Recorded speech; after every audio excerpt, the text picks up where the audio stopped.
भदोही जनपद के शहीद सुलभ उपाध्याय के स्मृति में आयोजित जिला स्तरीय सामान्य ज्ञान प्रतियोगिता रविवार को जनपद के कई परीक्षा केंद्रों पर आयोजित की गई, जिसमें जिले भर से भारी संख्या में प्रतिभागी शामिल हुए।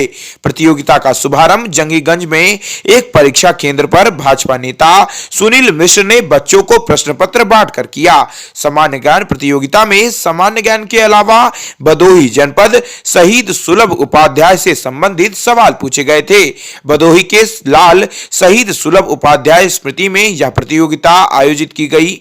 प्रतियोगिता के आयोजक पत्रकार संतोष तिवारी व अंकित पांडे ने बताया कि प्रतियोगिता का परिणाम आगामी 5 दिसंबर को घोषित किया जाएगा। नई दिल्ली किसान संघों के संगठन संयुक्त किसान मोर्चा एसकेएम के फसलों के लिए न्यूनतम समर्थन मूल्य एमएसपी की कानूनी गारंटी समेत सरकार के समक्ष उठाई गई अपनी 6 मांगे दोहराते हुए सोमवार को कहा कि जब तक ये मांगे पूरी नहीं होती तब तक वह आंदोलन जारी रहेगा। एसकेएम ने यह भी कहा कि दिल्ली की सीमाओं पर इसका आंदोलन तब तक समाप्त नहीं किया जाएगा जब तक तीनों संबंधित कृषि कानूनों को संसद में औपचारिक तौर पर निरस्त नहीं किया जाता।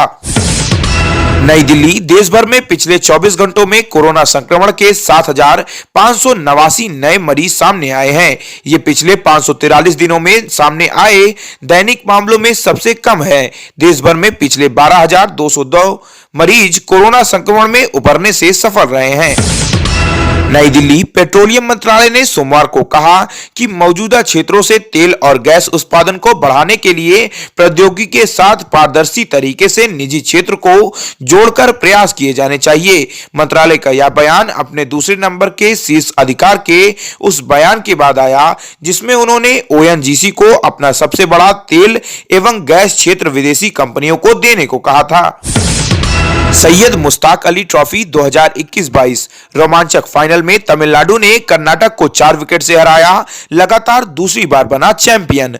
तमिलनाडु ने तीसरी बार यह घरेलू टी20 टूर्नामेंट अपने नाम किया। संयोग से इस साल इंडियन प्रीमियर लीग का खिताब भी तमिलनाडु की टीम चेन्नई सुपर किंग्स ने जीता था। श्रीलंका वर्सेस वेस्टइंडीज, स्पिनरों ने कराई वेस्टइंडीज की वापसी। पहली पारी में 386 रनों पर सिमटी श्रीलंका।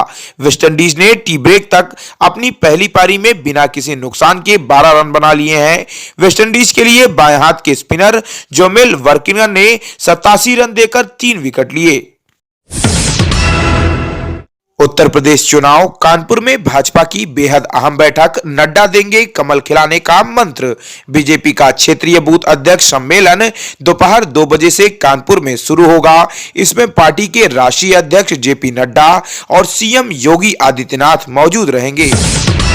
नई Delhi Ramayan circuit special train में सर्विस देने वाले वेटर्स की ड्रेस के विवाद को लेकर भारतीय रेलवे ने बड़ा फैसला लिया। संतों के ऐतराज के बाद भारतीय रेलवे ने रामायण सर्किट स्पेशल ट्रेन में अपने सर्विस स्टाफ की ड्रेस बदल दी है। भारतीय रेलवे ने आपत्तियों के बाद रामायण सर्किट स्पेशल ट्रेनों में सवार अपने सेवारत कर्मचारियों की भगवा पोशाक वापस ले ली।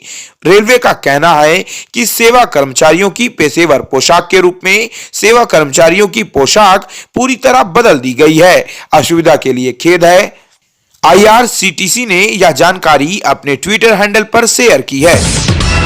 राष्ट्रीय सेवाभावी संगठन केशियन क्लब के राष्ट्रीय अध्यक्ष नंदन मिश्र त्यागी ने समस्त देशवासियों को अंगारकी चतुर्थी की हार्दिक शुभकामनाएं दी। क्लब सदस्यों संग एक प्रेस वार्ता में उन्होंने इस कल्याणकारी व्रत के बारे में बताया। साथ ही उन्होंने बताया कि इस दिन भगवान गणेश के निमित्त व्रत कर विधिवत पूजा करने से पूरे साल भर की चतुर्थियों के व्रत के समान पुण्य फल मिलता है। प्रतापगढ़ पुलिस अधीक्षक प्रतापगढ़ सतपाल अंतिल के द्वारा दिनांक 22 नवंबर 2021 को पुलिस अधीक्षक कार्यालय में जनता की समस्याओं को सुना गया। इस दौरान एक महिला आई जिसके पैर में चोट लगी थी। इस पर पुलिस द्वारा व्हीलचेयर का प्रबंध कर उक्त महिला को उस पर बैठाकर कार्यालय में लाया गया। पुलिस अधीक्षक महोदय द्वारा उन महिला के प्रार्थना पत्र व अन्य सभी प्रार्थना पत्रों के समय से निस्तारण हेतु संबंधित को निर्देशित किया गया। This program is co-sponsored by Viraj Profiles Limited, Value Solutions in Stainless Steel, MIDC Tarapur, Maharashtra for 01506. नमस्कार दोस्तों, केशियन एयरलाइंस सच का आईना में देखिए राजनीति, मनोरंजन, बिजनेस, खेलकूद, धर्म और देश दुनिया की प्रमुख खबरें एशियन हेडलाइंस पर हमारे चैनल को लगातार देखने के लिए सब्सक्राइब करें, बेल आइकन दबाकर अप्रूव करें।